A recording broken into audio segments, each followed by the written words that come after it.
the coverage is any indication, it seems like bread and milk are a commodity, and it seems as though they are in high demand, and those boxes seem to be somewhat checked, at least if I'm watching the coverage as closely as I think I am on both social and on television. But it's important stuff, but public safety is important too, and keeping ourselves safe through this weekend is just as critical, and that's really why we convened here this afternoon. I'm no weather forecaster, and not by any stretch. Can't even load the damn app on my phone, to be honest with you. That's how much capacity I have. But I will say that I listened to some of the forecasters pretty closely, and you get a mixed bag of what we could be expecting this weekend. And if you listen to some really closely, could be a rather large impact that we see here for our community, especially when it comes to community safety. And that's why we're here this afternoon. We've just got a multitude of professional department heads from the city who are going to talk about capacity, impact, and what they're doing to keep us safe through this storm that we're expecting any day now. A lot of us saw it just several months back during the tropical storms that came barreling through, and I think we could all say that it was a well-oiled machine, and that wasn't done by chance. That was done because of great leadership, coordination, and strategy, and I think there's no place better to start today, this afternoon, than talking about someone who's got a pretty big role in keeping us safe this weekend, and that's Liz Babson. She's with CDOT, and she's got some information that she wants to discuss. Liz. Good afternoon. I'm Liz Babson. I'm the director for the Charlotte Department of Transportation. I'd like to welcome you to our house. We're at North Point. This is one of 3 facilities where we support the city of Charlotte in transportation efforts, and Winter Storm is one of those. So I'd like to give you a little bit of information so you know what we're doing to prepare and respond to this storm. So our Street Maintenance Division, which is part of the Charlotte Department of Transportation, has already begun their work. They've spent the last 2 days brining the streets, and that's a pre-treatment where we go out and we treat streets and culverts and bridges to try to do everything we can in advance of the storm to minimize the impacts of the storm. But we know that we're following this storm closely, and that we do anticipate the winter weather being a little more than what we've seen in the past, and so we do have a plan to respond to that as well. We're going to bring our crews in starting tomorrow night, and we will begin a 24-hour operation, and we will continue to monitor the storm conditions throughout the storm and make adjustments in our response as necessary. We're also working very closely with the North Carolina Department of Transportation so that we coordinate those efforts in responding to street conditions throughout the city and the area. So again, as I stated, as the storm moves through Charlotte, we'll continue to monitor conditions to make sure that we are providing as safe a possible transportation system for those motorists that need to travel. And along those lines, I'd like to take a moment to make a couple of comments about safety, because safety is a top priority, and conditions can worsen rapidly. And so unless travel is required, we would recommend that motorists and residents stay off of the streets. So if you must travel, keep a couple of things in mind. Completely defrost your windows before you start your trip. Make sure that you remove all of the ice and snow off of your vehicle. Make sure your windshield has washer fluid in it and your wipers are functioning. And as I said, during this storm, our crews are going to be out on the streets trying to do everything that we can to keep the streets safe for those that must travel. So be on the lookout for our city crews, as we want to make sure that they have the ability to do their job safely as well. So don't pass our trucks or follow too closely, because they are moving slowly so they can treat those streets properly. Don't crowd the plow. You'll see a lot of our snow plows plowing the streets as we're out responding to the winter weather. Don't pass those plow trucks if at all possible, and don't drive between the plow trucks. Oftentimes on our major routes, we will stagger trucks, and that's part of how we clear the street. So give yourself plenty of time to react if you do have to drive. Make sure, as always, safety is a priority, so be on the lookout for anybody that's out walking, and make sure that you are aware of your surroundings. Residents, I encourage you to report any icy conditions to 311. Emergencies and crashes should be called into 911. And with that, I will turn it over to Mike Davis, who is our city engineer.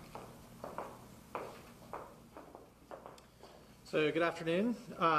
Right now, the weather forecast, as we understand it, includes the possibility of freezing rain. And so any type of precipitation we get, including snow, can pose a threat to trees. That's what I'm here to talk to you about a little bit. But wanted to alert you that if we do see freezing rain, that's actually a more significant threat than snow. And so I wanted to just let you know about a few things if that manifests in the weather that we see over the weekend. So first of all, just be safe.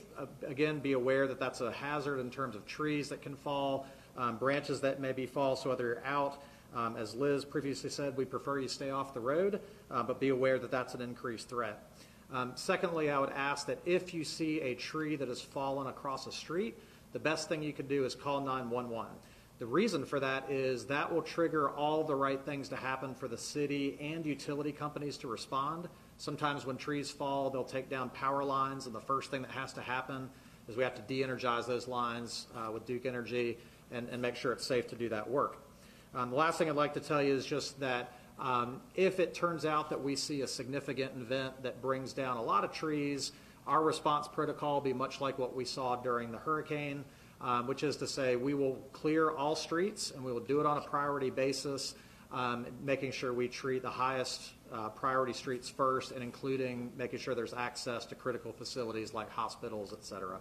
So that's all I have, and now I'd like to turn it over to Deputy Chief Jennings with police. Thank you. I appreciate it. As always, CMPD is going to be open for business. So we have some of the similar challenges as far as transportation and getting around during inclement weather. We have plans in place to ensure that our essential personnel will be able to get to work and continue to provide service to our citizens. If necessary, we'll also be able to equip our vehicles with tire chains so that they can also get around appropriately in inclement weather as well. And then during the hours of operation, we will have command center open for CMPD to make sure that we're monitoring as best we can the situation that's going on. So during the inclement weather, some of our main issues are always dealing with traffic collisions. So I'm going to reiterate a few things that have already been said, particularly if you don't need to be out on the roads, please don't do it. We also need to make sure that if you do have to get out, we encourage you to completely remove snow and ice from your windshields and make sure your wiper fluid, as you've already heard, is functioning, and increase your stopping distance. Know your vehicle as far as braking, and try to avoid collisions as best as possible. So with that being said, I'll turn it over to Chief Reggie Johnson with the Charlotte Fire Department.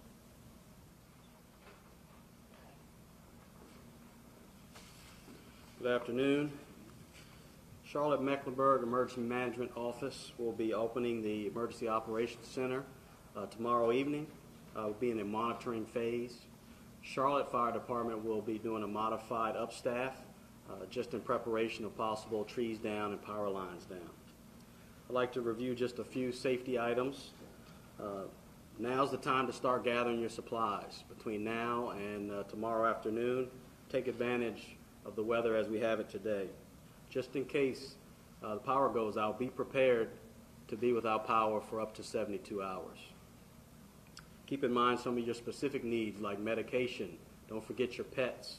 Make sure you have batteries for your radios and flashlights. If you do lose power and you lose heat in your building or your house, make sure that you have, if you do lose heat in your house, make sure you have portable space heater. If you do, keep that at least 3 feet away from any combustible materials. If you use a generator, make sure you use it outside. Do not use it in the garage, even if you have the door open. You must use your generator a distance away from your home, away from doors and windows. And last but not least, we talked about flashlights. We prefer you use flashlights and batteries rather than candles. Candles can be dangerous, as you know. Depending on the amount of snow that we may receive, make sure you dig out any hydrants that may be covered by plowed snow and make sure that it's accessible and available to the Charlotte Fire Department. And now coming up will be Michael Stanford from Medic. I'm Michael Stanford, Operations Manager with Mecklenburg Emergency Medical Services, better known as MEDIC. As Chief Johnson said, I want to reiterate that the time to prepare is now, especially if you are med dependent, oxygen dependent, or have special needs. Make sure you take care of that today or first thing in the morning so that you're not having to worry about it during the storm. Also, if conditions do worsen, if you do experience power outages, I ask that you remember to check on your neighbors, right? If you have elderly or folks with special needs that live near you, make sure you take the time to go over and reach out to them, make sure that they're safe during this event. MEDIC has been working on preparing for this event throughout the day-to-day. We're currently looking at our staffing levels throughout the storm and up staffing as needed. We also put in a plan for our command and control from our supervisory staff to be back in to assist us throughout the storm event. And then finally ask us to remember 911 is for emergencies. So please make sure that you only use it for emergencies and don't utilize it to call and ask questions. The last thing I'd like to touch on is the move over law.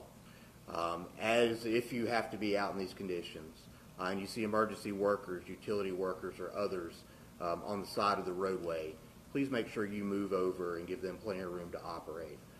It's imperative that we don't become victims during this storm as well. I'd like to turn it back over to Rob this time. I appreciate Mike and all of our speakers that we had here this afternoon. Some sage advice. I mean, as good of a job as they do, and they do a tremendous job of the workers here in the city of Charlotte and Mecklenburg County. Just to, kind of dovetail off what they were saying, you could be such a tremendous help, community members can, by staying off those roads, unless it's completely necessary to be on those roads. Only use 911 when appropriate. Don't tax the system when it's not appropriate. People to help, but we want to get the proper resources to the appropriate people in a timely manner, so it could be a tremendous assistance to the system by using 911 appropriately. Some housekeeping matters, and it's an important matter that we should also underscore. Up-to-date, real-time information on all things weather, traffic, road conditions in real time.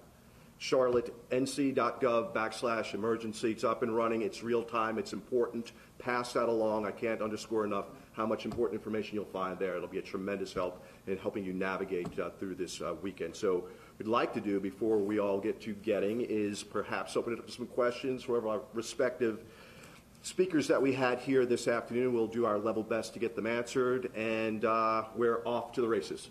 Questions? How much snow are you preparing for? I know, everybody's staffing and preparing for the weather, but what is the preparation level looking like? Ready to respond 6 inches, 3 inches? During our last teleconference with the meteorologists, we were looking at a possibility of 4 to 8 inches. It's going to vary throughout the county, but there is some opportunity there for freezing rain, as Mr. Davis said, and I think that's some of our concern as well. I have a question about the 911 communication services. I understand there was an issue yesterday where there was an outage that impacted the ability for 911 to receive calls as well as for calls to go out. How has that been addressed, and especially in light of what's coming up with this storm? Well, I will touch base on that. There was an intermittent issue yesterday with 911. We identified that issue, put out the 10-digit numbers for people to still contact 911 if when they dial 911 they had an issue. That issue was addressed by AT&T and Verizon, and we're waiting to hear back from them on what the actual issue was and what they did to resolve the issue. In the event of mass power outages, is there a plan in place to open public shelters, something like that, since it's going to be so cold? We're in the process of finalizing those plans with the county. So there is a plan in place to potentially do that? Yes, we're in the process of finalizing that plan. Do y'all have any issues just with staffing or any challenges with staffing given that the storm is supposed to hit over the weekend? No, we don't anticipate any staffing issues for the Charlotte Fire Department. Will there be any warming centers for, for populations, maybe like homeless or folks that might have a challenge to get into someplace safe during the storm? I believe we've put out a release that a warming homeless overflow shelter will open up tomorrow at 3 o'clock. That information should be out in the bill. What advice or information would you give to drivers? You know, a lot of people down here may not be used to driving in these conditions. For people that get stuck, their cars may stall out, their cars may just be in the road. Do you suggest they push them, call 911, leave them there? What do you suggest? I think it's been mentioned before, and I think I'll turn this over to Chief here. I have my view. Thank you. Well, first and foremost, we hope that people will not be out and driving, but if you absolutely have to and have no choice, and if your vehicle becomes stalled or disabled, the recommendation is you remain in that vehicle. If you have a cell phone, to make a call to 911, we'll get an officer out there.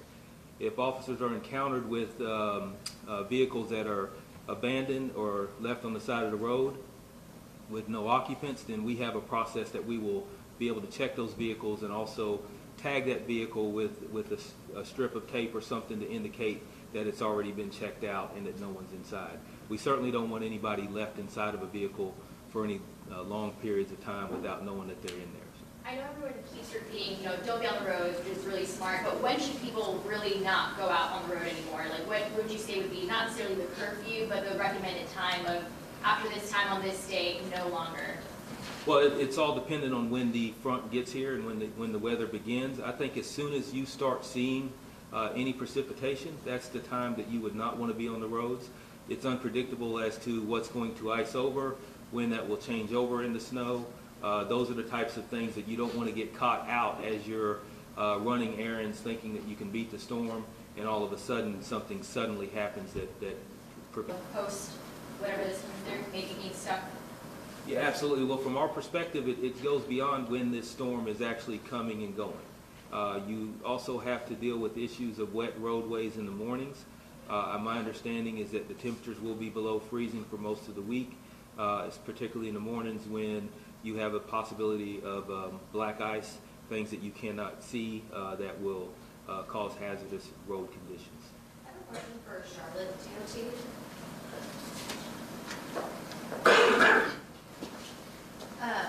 How many crews are you guys expecting to be on the road? And then also will we be able to count on Charlotte DOT for hitting the neighborhood streets? And if they do have an issue, I know you mentioned 311 being a resource, but are they able to call someone, say if they're disabled, to have someone come out and plow or drive the street? So we have about 200 employees that work in the street maintenance division, and those are support staff in addition to our field crews. And again, we'll be running a 24-hour operation. So basically it's all hands on deck for us during a winter weather event like this. We do not provide that type of service that you just described. So again, that's why we really encourage people not to drive if they don't have to. Depending on the conditions, they could contact 311, or if in case of an emergency, if they were stranded and there were extreme conditions, then they could contact 911 and go that route. When you say 200 employees, do you mean so each person will be driving a truck? No. So 200 employees out at our street maintenance division, and like I said, all hands on deck to support those operations. We have, I'm going to call a friend. Where are my street maintenance folks? How many trucks will we be running? 32? 37 trucks will be on the street. Speaking of curfew, is that something that could possibly be implemented, a citywide curfew? I'm not sure if you can speak to that, but if the conditions get bad enough?